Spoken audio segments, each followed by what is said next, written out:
Namaskar everyone, I CA Priya Jain welcome you all. Today we are going to discuss the exemptions under the Goods and Service Tax Act Section 11. I have tried to divide the goods and services in two parts.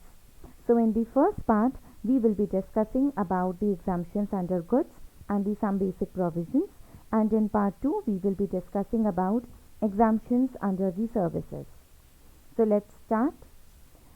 Understanding the taxability also involves knowing whether item is exempt or not under GST. Due to the scope of taxable supplies being widened under GST, GST exemptions have clearly been defined.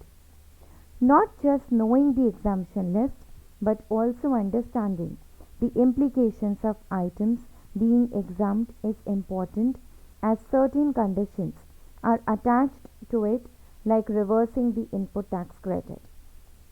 Also, what can be nil rated today may become chargeable to a higher tax rate in the future. Hence, clearly demarking the various terms such as nil rated, exempt, zero rated and non-taxable supplies under GST is important. Let us start with the definition of exempt supply.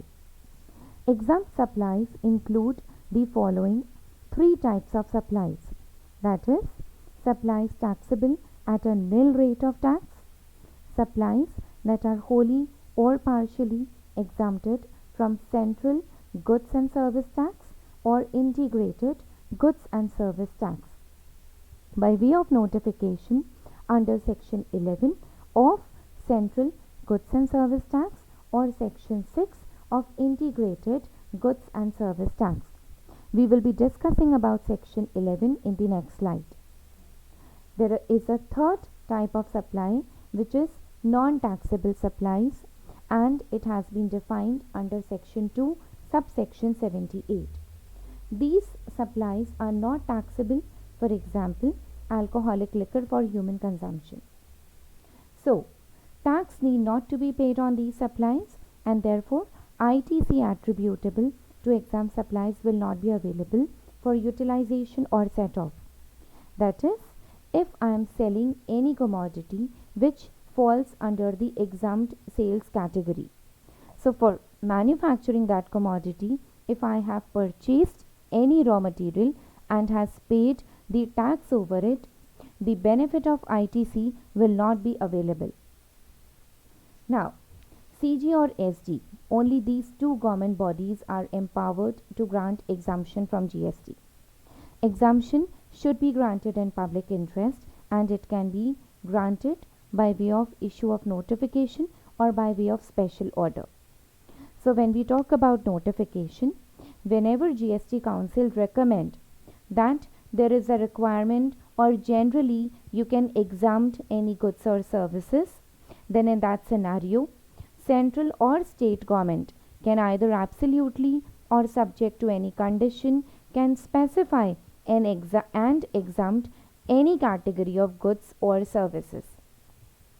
Similarly, when we talk about special order, again GST Council gives a recommendation that there is a need, there is a requirement that certain goods or services shall be exempted.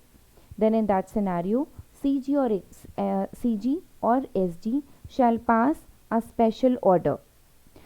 So there is a difference between notification and special order. Notification is passed in case of general requirement and special order is passed in case of exceptional situations. So there is a chart regarding it. You need to concentrate over Section 11 subsection 1 and Section 11 subsection 2. Section 11 subsection 3 is just a notification, just a order. So I will explain you it separately. First, let us understand Section 11 subsection 1 and Section 11 subsection 2. You have already understood that what is notification and what is a special order. Notification is passed in general situation, and therefore the exemption could be absolute or it could be subject to any condition, and the exemption could be 100% exemption or it could be a partial exemption. But whenever a special order is passed, it usually happens in exceptional circumstances, and therefore the exemption is complete exemption and the entire tax amount is exempted. Section 11 subsection 3 tries to explain you that whenever any notification or special order is passed, then it will become effective from the retrospective date, that is when the actual order was passed. If the notification or special order is passed within a period of 1 year itself, then it will become effective from the retrospective date. Now, when notifications have been issued in respect of goods and services, so you need to remember what are the notification numbers and when these notifications were passed. Notification 02/2017 deals with goods and notification number 12/2017 deals with services. So at present there are around 149 items which are being covered under the goods category. A list of items have been notified under the CGST Act 2017. These items have been exempted from whole of the tax. Under GST, everyday items used by common man have been included in the list of exempted items. Items such as unbranded atta, maida, besan, unpacked food grains, milk, eggs, curd, lassi and fresh vegetables are among the items exempted from GST. Some of the examples of the goods exempted from tax have been provided in the following list, and if you want to view the complete list, you can search at cleartax.in. So there is a sample which I have provided you in respect of goods. Since the list is too long, it consists of around 149 items, it would be better if you check it at the cleartax.in website. Now, there is another notification which has been passed in respect of services. So it is notification number 12, and we will be discussing about the services in our next section.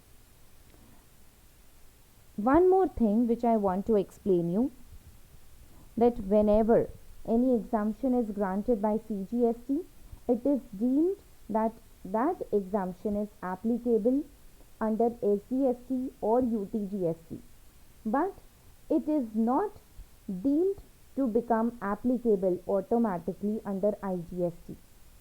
So what is the difference between these two things? If any exemption is granted under CGST, it automatically becomes applicable in SGST and UTGST Act, but it is not automatically applicable under IGST. Similarly, whenever any exemption is granted under IGST, it does not becomes automatically applicable under the CGST Act. Fine. By this we come to an end of our goods section. I hope you must have understood about all the provisions.